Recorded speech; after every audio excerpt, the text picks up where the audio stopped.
Lotus pond మళ్లీ రాజకీయ చర్చలకు కేంద్ర బిందువైంది. ఒకప్పుడు వైఎస్ఆర్ కాంగ్రెస్ పార్టీ ప్రధాన కేంద్రంగా నిలిచిన ఈ భవనానికి చాలా సంవత్సరాల తర్వాత వైఎస్ జగన్మోహన్ రెడ్డి తిరిగి రావడం విశేషంగా మారింది. 2012 నుంచి 2019 వరకు పార్టీ నాయకత్వం కార్యాచరణలన్నీ ఈ భవనం ద్వారానే నడిచేవి.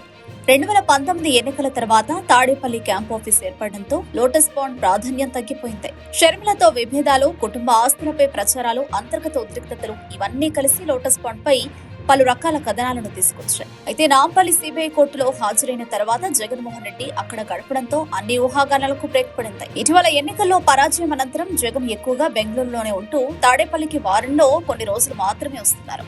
ఇక హైదరాబాద్ లో ఉన్న వైసీపీ నేతలు కేసుల కారణంగా అక్కడే తలదాచుకుంటున్న కార్యకర్తలతో సమన్వయం కోసం లోటస్ పాండ్ ను మళ్లీ సజీవం చేయాలని నిర్ణయించినట్టు సమాచారం. చంద్రబాబు ప్రతిపక్షంలో ఉన్న రోజుల్లాగే ఇప్పుడు జగన్ కూడా హైదరాబాద్ లో ఉండే నాయకులు, కార్యకర్తల కోసం నెలలో ఒకసారి లోటస్ పాండ్ నుంచి కార్యకలాపాలు ముందుకు తీసుకెళ్లాలని భావిస్తున్నట్లు తెలుస్తోంది.